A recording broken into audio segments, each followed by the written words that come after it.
Iya, kembali lagi bersama kami dalam Newsroom dan di segmen ini kita akan membahas terkait meningkatkan partisipasi politik kaum perempuan dan sudah bersama saya di studio ada Ibu Eni Sumarni selaku anggota DPD RI. Selamat siang Bu, selamat datang di JAK TV. Selamat siang. Dan juga ada Ibu Aisyah Ulfa Syafi'i dari aktivis Muda Muhammadiyah. Selamat siang Bu, selamat datang di JAK TV. Selamat siang. Ya. Dan pemirsa, ini partisipasi dan juga keterwakilan perempuan tentu dapat meningkatkan kesejahteraan bagi kelompok perempuan dalam mewakili, mengawal, kemudian mempengaruhi agenda dan juga proses pembuatan kebijakan serta pembangunan yang berdampak luas bagi masyarakat.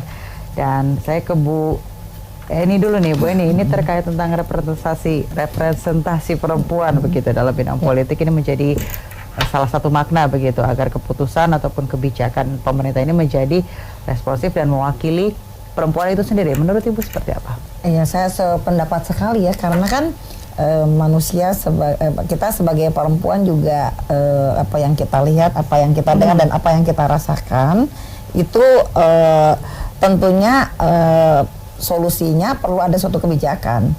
Jadi kalau kaum perempuan itu sendiri terlibat dalam pembuatan kebijakan, tentunya kebijakan itu adalah sudah berdasarkan naluri dan berdasarkan apa yang ada di dalam kehidupan kaum perempuan itu sendiri. Sehingga kebijakan-kebijakan tersebut adalah aware atau berpihak kepada kaum perempuan yang kita rasakan itu sendiri. Jadi itu sudah sangat bagus dan sangat tepat ya. Baik, Bu Aisyah sendiri melihatnya seperti apa bahwa kebijakan pemerintah ini nantinya bisa menjadi, terutama untuk bagi perempuan-perempuan itu bisa merasa jadi keterwakilan perempuan begitu Bu? Ya, kalau menurut saya itu suatu keharusan ya, karena kan seperti yang disampaikan Ibu Ani tadi, itu sudah mewakili jiwa-jiwa kita.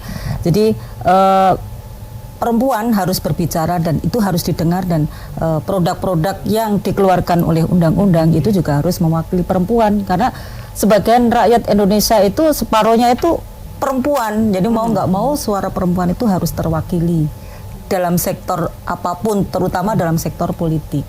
Cuman untuk menuju ke arah sana tentu kendala-kendala yang terkait perjuangan menuju ke situ bukanlah hal yang mudah tentunya ya Bu ya. Jadi ini ada dua wanita yang sudah menjadi dan belum menjadi. Jadi tetap sama-sama untuk saling sharing tentunya begitu. Betul. Bu, kalau saya masih ke Bu Aisyah, kalau menguatkan keterwakilan dan juga partisipasi perempuan yang ada sekarang atau mungkin generasi perempuan-perempuan generasi mendatang itu harusnya seperti apa sih Bu? Tentunya dalam bidang politik dan juga dalam bidang aktivis mungkin. Kalau menurut saya yang selama ini juga banyak berkecimpung dalam gerakan-gerakan perempuan dan aktivis di masyarakat ya, ada beberapa pandangan dan kriteria bagaimana sih figur perempuan-perempuan politik itu. Yang pertama tentu kualitas. Jadi selama ini kita melihat ya banyak sekali yang sudah jadi ya, mesti dipertanyakan kualitasnya. Jadi kualitas itu ada yang bersifat personality, atau yang kedua adalah kiprahnya di dalam bidang sosial. Kemudian yang kedua integritas. Integritas itu sebuah konsistensi terhadap nilai-nilai memperjuangkan masyarakat. Nah itu. Terus kemudian yang ketiga tentu juga kita berbicara tentang modalitas. Modalitas pun juga ada 3, modalitas politik, modalitas sosial, sekaligus modalitas capital. Ya. Terus yang keempat ya saya kira terkait juga dengan kepekaan sosial. Jadi masyarakat kondisi yang terjadi dalam fenomena sosial itu bagi seorang aktivis politik harus mendengar secara jernih, sehingga apa yang disampaikan, apa yang diperjuangkan itu benar-benar menjadi bagian dari aspirasi masyarakat. Harus punya telinga untuk bisa mendengar dan harus begitu ya Bu ya. Kepekaannya harus benar-benar tajam kalau menurut saya sih. Telinga dan hati. Bu Eni sendiri kalau melihat dari mewakili DPD Jawa Barat sendiri begitu, apakah memang keterwakilan dan juga partisipasi politik wanita-wanita yang sudah berjalan ini apakah dirasa sudah cukup mewakili di wilayah Ibu atau mungkin mewakili seluruh wanita di Indonesia begitu? Jadi kalau terkait dengan perwakilan daerah ya, Dewan Perwakilan Daerah itu kan setiap provinsi itu beranggotakan 4 orang. Ya. Ini dulu. Nah, kalau bagi saya sendiri di Jawa Barat, dari mulai DPD RI ini ada keanggotaannya di parlemen yang namanya Lembaga Dewan Perwakilan Daerah, itu selalu hanya terwakili 1 orang. Padahal yang mencalonkan juga ya lebih dari 1 orang.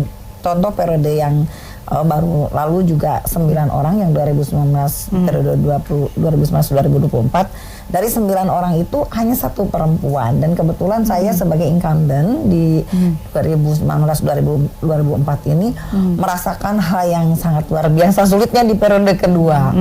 Ya, karena itu tadi yang sudah disampaikan oleh ibu kita Ibu Anita bahwa Ibu Anissa bahwa selain kita ini harus mempunyai kapasitas, ya integritas, dan juga tadi secara finansial. Nah, itu juga yang membuat mungkin karena apalagi kita 1 provinsi. Jadi bukan lagi 1, 2, 3 kabupaten kota. Ini 1 provinsi yang di Jawa Barat aja ada 27 kabupaten kota. Nah, itu juga bagi kaum perempuan ini memang dirasakan berat secara finansial lah, yang saya rasakan begitu.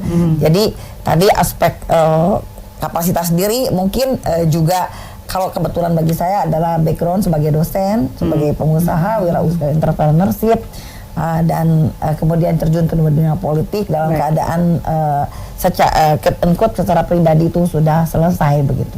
Baik. Kalau tadi sempat Bu Aisyah menyebutkan ada beberapa kendala yang kemudian nanti membuat begitu ya, suara perempuan itu dalam tanda kutip lemah didengar atau bisa dibilang jadi prioritas kesekian begitu. Betul. Ibu sendiri melihatnya seperti apa, Bu Aisyah? Saya juga pernah berpengalaman ya dalam dunia politik, karena saya juga terjun langsung menjadi salah satu caleg di partai politik. Tentu turun ke lapangan dengan tidak itu udah nyata banget ya.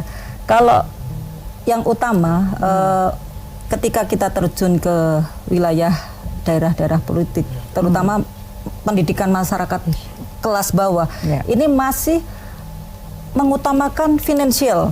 Jadi modalitas yang terkait dengan money politik ini luar biasa sekali.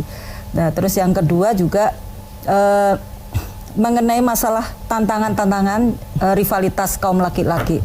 Kadang mereka terlalu dominan sehingga perempuan ini masih dipandang sebelah mata. Itu yang memang masih ada di masyarakat kita. Baik, kami harus jeda sejenak pemirsa. Jangan kemana-mana, tetap bersama kami di Newsroom.